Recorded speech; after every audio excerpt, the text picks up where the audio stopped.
Halo semuanya, Assalamualaikum warahmatullahi wabarakatuh. Jumpa lagi dengan Bu Leli di mata kuliah Ekologi Pertanian dan hari ini adalah pertemuan ke-12. Kemarin kita sudah kuis dan sayang sekali hasilnya banyak yang kurang memuaskan ya. Jadi Bu Leli besok mungkin akan memberikan kesempatan lagi untuk melakukan tes kembali ya, kuis kembali ya untuk perbaikan. Oke, Bu Leli izin untuk share screen.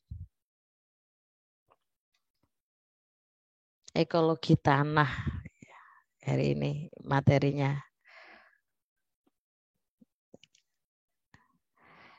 Sebenarnya tanah itu kok bisa menyuburkan, kenapa gitu?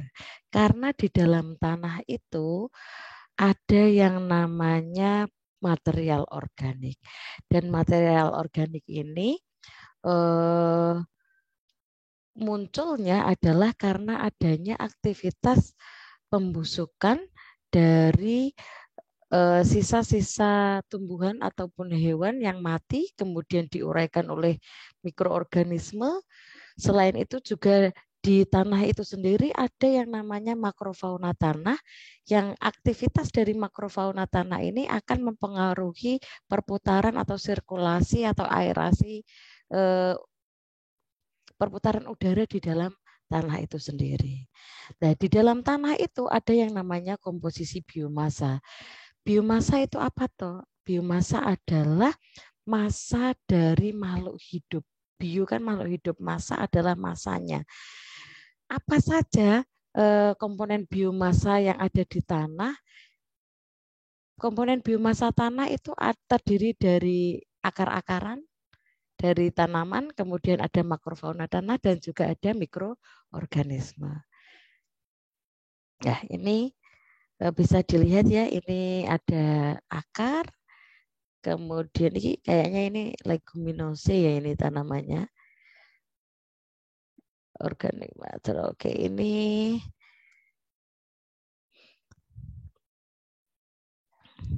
di tanah itu merupakan habitat yang mengandung partikel tanah, mineral, bisa pasir, debu, liat, kemudian mengandung bahan material organik atau organik material, kemudian ada air, akar tanaman,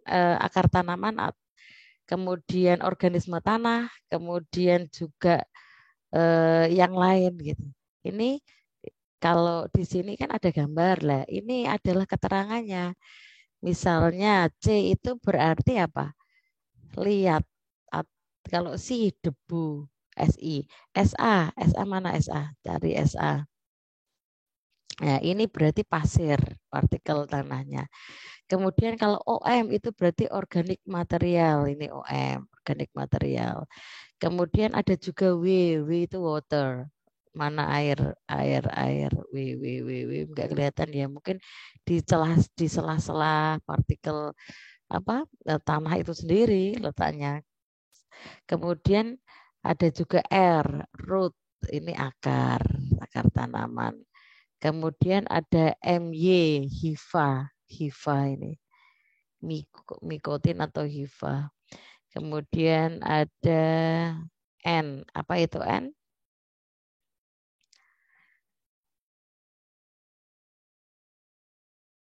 Nematoda, cacing, berarti N ini cacing. Dan masih banyak lagi ya, ini keterangannya ada di sini.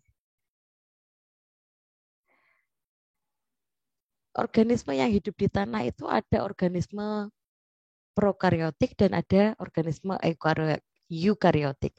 Kalau prokaryotik itu artinya dia tidak memiliki inti sel atau nukleus. Misalnya apa? Misalnya bakteri, termasuk cyanobacter, actinomycetes, kemudian archaea, kemudian selain bakteri-bakteri ini ada yang namanya jenis organisme eukaryotik. Dia punya inti sel atau nukleus. Perbedaan eh, sorry, untuk nukleus eukaryotik adalah sitoplasma yang diselimuti oleh membran nukleus dan mengandung berbagai molekul DNA. Daerah nukleus prokariotik ini tidak diselimuti oleh membran dan mengandung molekul DNA sirkuler tunggal atau kromosom. Kemudian pembelahan sel pada prokariotik biasanya melalui pembelahan ganda atau non-mitotik. Untuk eukariotik ini dia mengalami pembelahan melalui proses yang disebut sebagai mitosis. Mitosis itu membelahnya langsung jadi 2 dengan jumlah kromosom yang sama. Ini contoh struktur sel prokariotik, dia nggak ada sudang intinya. Kalau ini kan ada jelas ya, diselimuti oleh membran inti nukleus. Ini pro, ini eukariotik. Ini pro, ini eukariotik. Ini bedanya, ini kan nggak ada seludang bundernya itu loh. Oke. Apa fungsi organisme tanah? Yang pertama, dia berperan untuk aliran energi dan dekomposisi bahan organik. Aliran energi ini terkait erat dengan proses akumulasi dan dekomposisi bahan organik. Karena kan di proses dekomposisi atau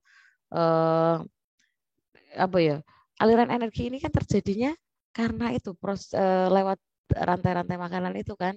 Dan fungsi organisme tanah itu dia sebagai dekomposer atau pengurai. Dekomposer ini yang akan mendapatkan energi dengan mengurai sisa-sisa makhluk hidup gitu. Sebagian dipakai, sebagian dikembalikan ke lingkungan atau ke tanah. Jumlah bahan organik yang diperoleh dalam suatu ekosistem dapat digunakan sebagai ukuran produktivitas ekosistem tersebut. Dan proses dekomposisi sangat dipengaruhi oleh faktor lingkungan. Mikroba yang berperan paling dominan adalah cendawan dan bakteri untuk proses dekomposisi. Untuk siklus hara, pertukaran unsur kimia antar bagian ekosistem yang mati ke bagian yang hidup disebut dengan siklus hara. Jadi siklus hara itu sebenarnya transformasinya dari organisme yang hidup ke organisme yang mati ke bagian yang hidup, itu disebut siklus hara. Maksudnya gimana? Ketika misalnya ada hewan atau bagian tumbuhan yang terpisah dari tumbuhan tersebut, misalnya daun yang gugur dan sebagainya, maka itu akan dianggap sebagai organisme yang sudah mati, ekosistem yang mati gitu. Lah, ini kemudian kan nggak mungkin hara yang tersimpan di dalam tubuh organisme tersebut akan mandek begitu saja. Maka ada Tuhan menciptakan dekomposer, yaitu bakteri dan cendawan, untuk mengurai yang mati-mati itu biar haranya bisa dimanfaatkan oleh organisme lain ataupun sebagian dikembalikan ke tanah. Pada skala global, siklus hara ini disebut dengan siklus biogeokimia. Proses biologi di tanah ada beberapa proses, mulai dari transformasi karbon, transformasi nitrogen, fiksasi nitrogen. Kita awali dulu dengan transformasi karbon. Ada yang namanya siklus karbon. Siklus karbon itu apa toh? Di biogeokimia, daur biogeokimia sudah ya kita ya kemarin yang kalian bikin daur itu, yang gambar itu. Nah, di siklus C ini sebagian fakta yang sebenarnya adalah bahwa sebagian besar karbon di bumi ini ada dalam bentuk yang terikat, terutama dalam bentuk karbonat, baik dalam batuan induk maupun di bahan bakar fosil. Kemudian bahan organik tanah, dia merupakan cadangan karbon global yang jumlahnya bisa mencapai 2 kali atmosfer.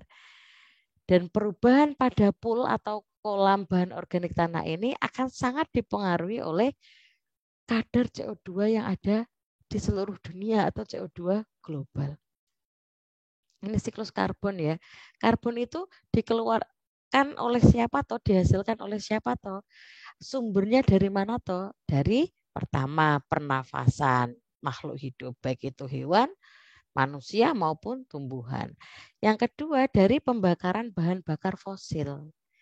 Ya, kalau dikeluarkan karbon ini akan terlepas kemana? Ke atmosfer. Gitu. Setelah itu diapakan? Akan dipakai oleh tumbuhan yang punya klorofil untuk melakukan proses penting, yaitu proses fotosintesis, di mana dalam proses fotosintesis tersebut tumbuhan hijau yang punya klorofil ini akan menghasilkan bahan penting lain, yaitu salah satunya adalah oksigen. Oke, siklus karbon ya ini. Reaksi tanah juga dari aktivitas mikroorganisme juga bisa melepaskan CO2, kemudian pernafasan dan sebagainya. Nah, kita lanjut ya. Sumber CO dalam tanah, CO2 atmosfer yang difiksasi oleh tanaman dan organisme fotoautrotrof lain, sumber utama CO dalam tanah itu. CO2 atmosfer difiksasi menjadi bentuk karbon organik penyusun jaringan tanaman melalui reaksi CO ini apa tahu ini? CO2 plus H2O menjadi CH2O plus O2. Ini adalah proses fotosintesis. Jaringan tanaman kemudian dikonsumsi oleh herbivore, dimakan oleh herbivore. Herbivore itu apa? Hewan atau konsumen yang dia memakan tanaman atau tumbuhan. Kemudian sisa tanaman merupakan sumber karbon langsung bagi tanah, sedangkan tubuh hewan herbivore dan limbahnya merupakan sumber karbon yang tidak langsung bagi tanah. Sumber lain bisa dari bentuk hidrokarbon aromatik polisiklik dari pembakaran bahan bakar fosil, juga bisa bentuk produk industri seperti dari pestisida. Nah, pada ekosistem yang produktif, pergantian atau turnover karbon umumnya ini berjalan sangat cepat. Misalnya di hujan tropis basah, dia mempunyai kolam karbon atau pool karbon tanah dengan jumlah 5 kali lebih besar daripada di ekosistem pertanian. Semakin tidak produktif suatu ekosistem, maka semakin rendah kecepatan turnover karbon dalam tanah. Turnover itu apa tuh? Pergantian. Ketika habis terus dipakai lagi, habis diisi lagi, habis diisi lagi, itu namanya turnover. Jadi kalau suatu lahan itu tidak atau ekosistem itu tidak produktif, maka kecepatan turnover karbonnya pasti akan sangat rendah. Bentuk organik karbon organik dalam tanah. 50% karbon organik dalam tanah berada dalam bentuk aromatik. 20%-nya berasosiasi dengan nitrogen dan sekitar 30% berada dalam bentuk karbon, karbohidrat, asam lemak, dan karbon alkan. Secara sederhana, karbon organik tanah ini dapat dikelompokkan menjadi 3 pool atau 3 kolam. Yang pertama adalah karbon yang tidak larut atau insoluble. Yang kedua adalah karbon larut atau soluble. Dan yang ketiga adalah karbon yang tersimpan dalam biomasa makhluk hidup. Di komposisi berbagai bentuk karbon organik dalam tanah, ada 3 proses yang berkaitan. Yang pertama adalah pencucian atau pelindian atau istilah kerennya itu leaching. Yang kedua adalah katabolisme atau perombakan oleh organisme. Dan yang terakhir adalah pelumatan atau comminution oleh fauna tanah. Ini proses dekomposisi material organik bisa melalui pencucian, bisa melalui katabolisme atau pembongkaran oleh organisme yang tugasnya merombak. Biasanya itu siapa? Biasanya adalah mikroorganisme, yaitu bakteri dan cendawan atau jamur. Kalau pelumat biasanya adalah mikrofauna tanah. Pelumat yang mau dimakan itu, pindah ke dalam tubuhnya. Faktor-faktor yang mempengaruhi dekomposisi yang pertama adalah kualitas dari bahan organik itu sendiri. Kemudian yang kedua adalah kondisi lingkungan, misalnya hujan, kemudian kelembapan dan sebagainya, dan organisme perombaknya. Jenisnya apa, diversitasnya gimana, aksesibilitas bisa mengakses si sumber karbon itu atau tidak. Itu yang akan menentukan. Untuk transformasi nitrogen, jadi kan di siklus nitrogen itu kalian kemarin tahu bahwa di siklus nitrogen ada yang namanya proses nitrifikasi atau pembentukan nitrit dan nitrat. Nah, untuk siklus nitrogen ini, nitrogen di atmosfer itu bentuknya adalah N2 atau dinitrogen. Kemudian bisa juga nitrogen organik, misalnya dalam tanaman, hewan, biomasa, bahan organik tanah. Bisa juga bentuknya itu ion seperti amonium dan nitrat. Nah, organisme tanah akan merubah satu bentuk nitrogen ke bentuk nitrogen yang lain melalui berbagai proses. Misalnya N2 atau dinitrogen ini diubah menjadi NH4+ melalui proses penambatan nitrogen. Kemudian nitrogen yang ditambah tersebut diubah menjadi bentuk nitrogen lain melalui proses amonifikasi, imobilisasi, nitrifikasi maupun denitrifikasi. Ini proses-proses perubahan bentuk nitrogen di dalam tanah. Ini ukuran pool nitrogen dalam tanah di kedalaman 1 meter. Untuk N2 atau dinitrogen kisarannya adalah 1150 gram Newton per meter persegi. Ini minimum yang didasarkan 0,25 meter kubik ruang pori yang terisi udara dengan maksimumnya berdasarkan udara tanah ditambah silinder udara 30 meter di atas permukaan tanah. Sedangkan untuk N-organik kandungannya atau kisaran ukurannya adalah 725, N tanaman 25, amonium itu 1 dan NO3 itu 5. Ini siklus N. Sudah kemarin di materi sebelumnya sudah pernah kita bahas. Untuk mineralisasi nitrogen ada itu biasanya disebut amonifikasi. Mineralisasi itu apa? Produksi nitrogen anorganik baik amonium dan nitrat, tetapi kadang-kadang dinyatakan untuk amonium saja ini. Makanya ada yang mengatakan mineralisasi nitrogen itu adalah amonifikasi atau pembentukan amonia.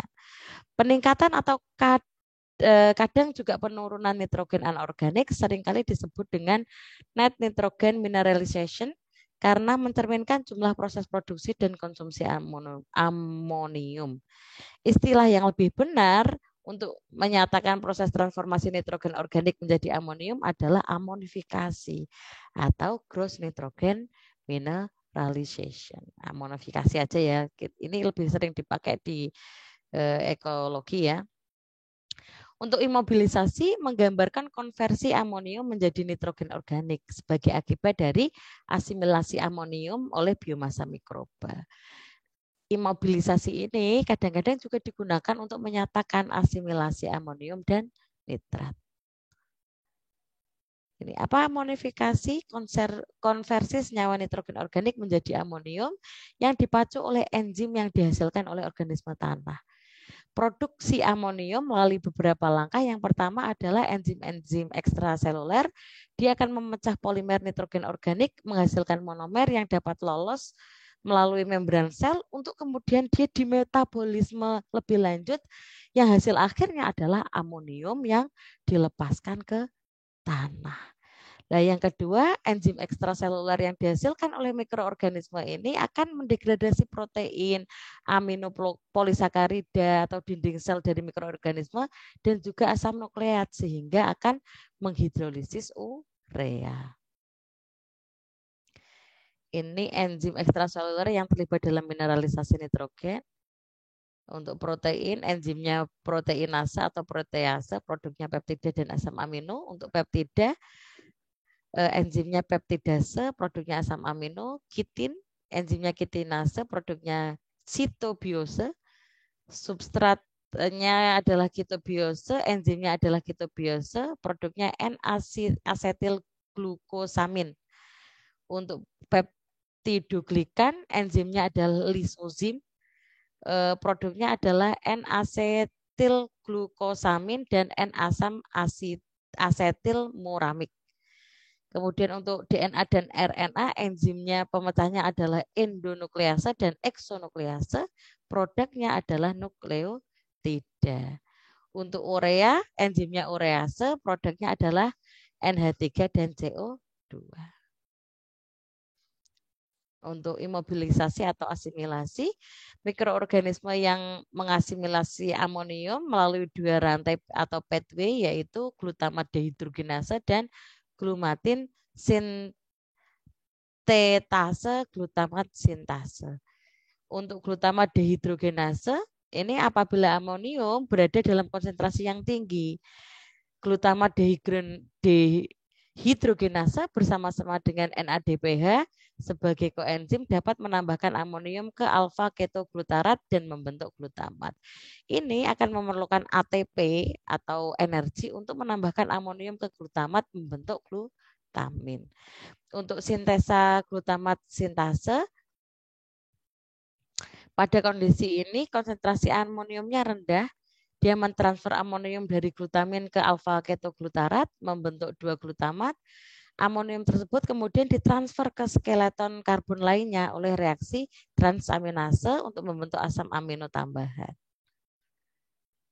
Kemudian ada juga yang namanya proses nitrifikasi, pembentukan nitrit, yaitu oksidasi senyawa nitrogen tereduksi yang dilakukan oleh organisme tanah.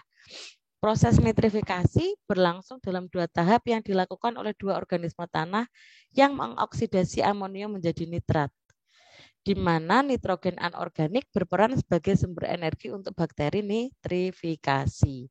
Tahap pertama proses nitrifikasi adalah oksidasi dari amonium. Amonium ini diubah menjadi nitrit yang dilakukan oleh namanya bakteri amonium dari genus Nitroso. Kemudian nitrit dioksidasi lagi menjadi nitrat oleh bakteri pengoksidasi nitrit dari genus Nitro. Yang tadi genusnya Nitroso, yang ini genusnya adalah Nitro. Ini Nitrosomonas, Nitrosococcus, Nitrospira dan sebagainya. Ini ya nama genus dan spesies yang ini Nitroso, ini Nitro. Untuk oksidasi amonium, bakteri pengoksidasi amonium yang terkenal adalah Nitrosomonas. Pada tanah masam bakteri pengoksidasi amonium yang dominan adalah Nitrospira.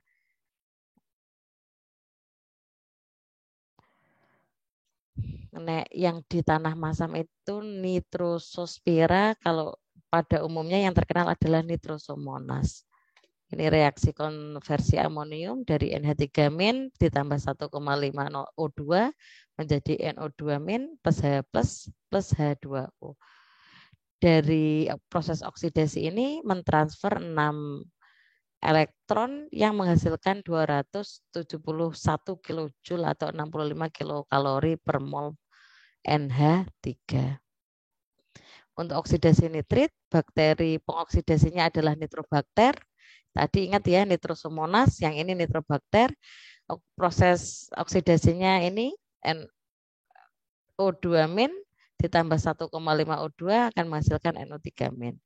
Nitrit dioksidasi menjadi nitrat oleh nitrit oksidoreduktase yang terikat pada membran yang memindahkan oksigen dari air dan memindahkan sepasang elektron ke rantai transport elektron untuk menghasilkan ATP melalui fosforilasi oksidatif. Yang mempengaruhi proses nitrifikasi, yang pertama adalah populasi dari bakteri nitrifikasinya. Harus ada bakteri nitrifikasi autotrof atau heterotrof. Kemudian kondisinya optimum, karena ini biasanya diperlukan 3 kali 105 bakteri nitrifikasi per gram tanah untuk kecepatan nitrifikasi 1 mg Newton per kilogram tanah per hari. Selain populasi bakteri nitrifikasi, faktor yang mempengaruhi nitrifikasi adalah aerasi tanah. Nah, nitrifikasi akan berjalan optimum jika tanah pada kondisi 60% pori-porinya terisi air. Ini baru dia akan optimal. Kalau kurang dari itu,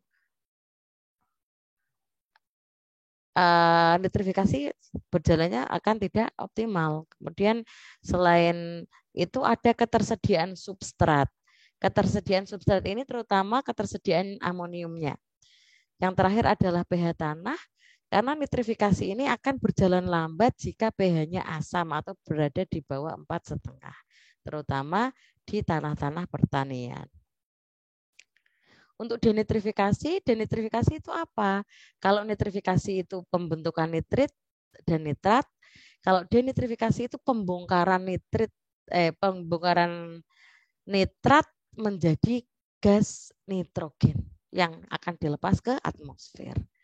Reaksinya seperti apa? Ini bisa dilihat sendiri. 2NO3- plus 5H2 plus 2H plus akan menghasilkan N2 plus 6H2O. Dipecah menjadi nitrogen dan air aja. Sehingga ini bisa dilepaskan ke atmosfer. Denitrifikasi dilakukan oleh bakteri denitrifikasi yang didominasi oleh Pseudomonas. Spesiesnya adalah Alcaligenes, Flavobacterium, dan juga genus Bacillus. Tetapi sulit diketahui mana yang aktif. Bakteri tersebut dapat juga berasosiasi dengan transformasi nitrogen yang lain, misalnya Azospirillum, Nitrosomonas, dan Rhizobium pada kondisi tertentu. Ini penambatan nitrogen dan mikoriza. Jadi penambatan nitrogen itu dilakukan karena simbiosis akar tanaman leguminosa dengan bakteri pengikat nitrogen. Semua organisme memerlukan nitrogen agar tetap hidup. Sebagian besar organisme hanya dapat menggunakan combine nitrogen, yaitu amonia atau NH4+ atau nitrat NO3-. Konsentrasi nitrogen yang terbesar di bumi itu adalah N2 atau gas nitrogen atau dinitrogen. Gas yang sangat stabil yang menyusun hampir 80% atmosfer. Untuk penambatan nitrogen merupakan proses biologi kedua terbesar setelah proses fotosintesis. Ini definisinya, penambatan N adalah reduksi N2 atmosfer menjadi bentuk combine amonia yang bermanfaat untuk proses biologi.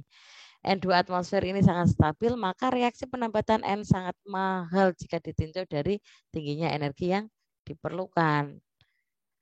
Siapakah yang bisa menambat atau memfiksasi atau mengikat oksigen dari atmosfer? Ini bisa hidup bebas, tapi juga bisa organisme yang bersimbiosis dengan organisme atau tanaman lain. Organisme yang dapat menggunakan nitrogen atmosfer sebagai satunya sumber nitrogen untuk tumbuh adalah diazotrof atau diazonitrogen, ini sebutannya ya. Untuk enzim nitrogenase, penambatan N secara biologi dilakukan oleh kompleks enzim nitrogenase yang seringkali disebut sebagai kompleks nitrogenase. Kemudian kompleks enzim ini terdiri atas dua komponen protein, yaitu protein molybdenum, besi, MOVE-protein sebutannya, yang disebut dengan dinitrogenase. Kemudian protein besi atau Fe-protein yang disebut dinitrogen reduktase. Nah, ini dinitrogenase, ini dinitrogen reduktase.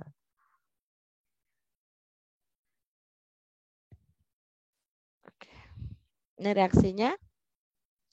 Untuk dinitrogen reduktase, dia menerima elektron dari donor yang mempunyai redoks rendah seperti varedoksin yang tereduksi atau flavodoksin dan mengikat 2 Mg ATP. Kemudian dinitrogen reduktase akan mentransfer elektron sekali saja ke nitrogenase. Ini bisa ini detailnya bisa dibaca sendiri nanti.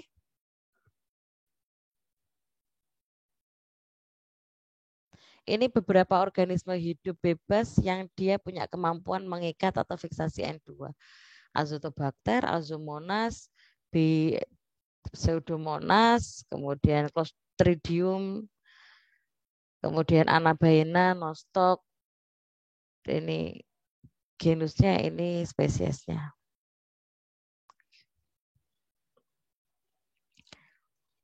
Kalau yang penambatan atau fiksasi N2 secara simbiosis biasanya dilakukan oleh tanaman simbiosis antara bakteri dengan tanaman-tanaman leguminosae.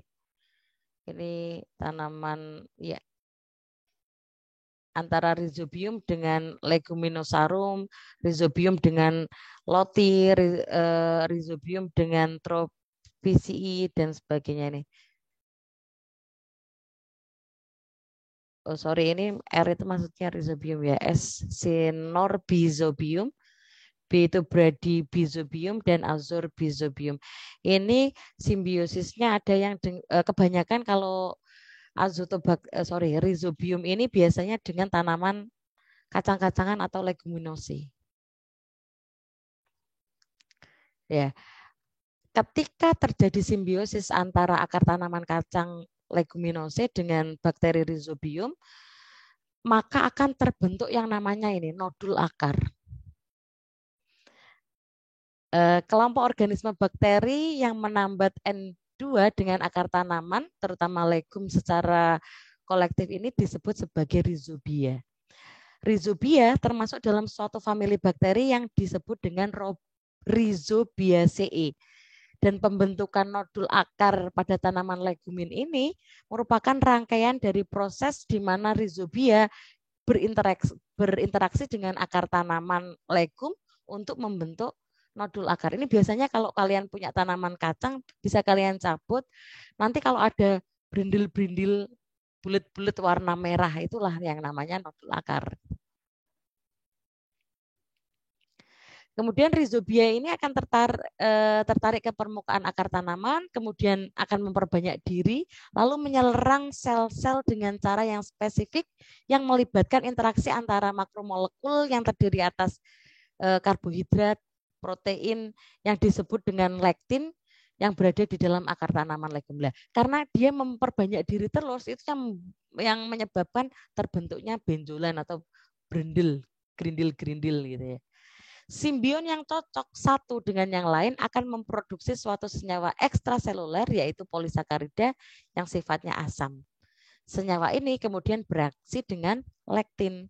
Reaksi ini berlangsung dalam dua arah yaitu dari bakteri ke tanaman dan juga dari tanaman ke bakteri. Respon akar terhadap keberadaan rhizobia ini menyebabkan akar melengkung. Kemudian infeksi rhizobia terhadap akar akan berlanjut sampai ke korteks yang kemudian membelah diri tadi secara terus-menerus membentuk sel-sel akar. Kemudian bentuk batang dari bakteri akan berubah menjadi bentuk pleomorfik, yaitu seperti tongkat. Ya kayak gini gambarnya ya. Ini loh nodul akar tanaman legum. Ini banyak banget ya akar tanaman kacang.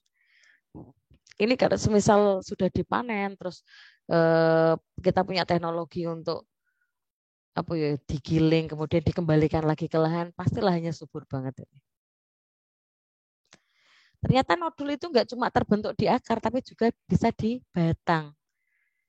Misalnya pada genus Aicinomene dan Sebania, dua genus legum tersebut itu juga dapat tumbuh pada kondisi yang tergenang. Pembentukan nodulnya dapat terjadi di sepanjang batang, kadang-kadang hingga 3 meter di atas tanah. Apa yang mempengaruhi pembentukan nodul dan penambatan N2? Yang pertama adalah sumber energi. Yang kedua adalah amoniumnya. Kandungan rendah akan menghambat nitrogenase jika amoniumnya rendah. Kalau amoniumnya tinggi, akan mempercepat nitrogenase. Kemudian oksigen, karena nitrogenase ini peka oksigen, jika kena oksigen maka dia akan menjadi racun. Kemudian nutrisi mineral, misalnya fosfor, Fe, dan sebagainya. Suhu, antara 5 sampai 10 derajat Celcius, aktivitas nitrogenasenya akan rendah, tapi pada suhu 37 sampai 40 juga terhambat karena enzim itu kan protein dan protein itu sangat peka terhadap panas. Rusak proteinnya kalau kena panas. Untuk pH tanah, jika kurang dari 4 tidak berkembang atau kondisi tanahnya asam, maka prosesnya tidak bisa terjadi atau tidak berkembang nitrogenasenya. Kemudian idealnya berapa? Antara 5 sampai 5,5, mendekati netral.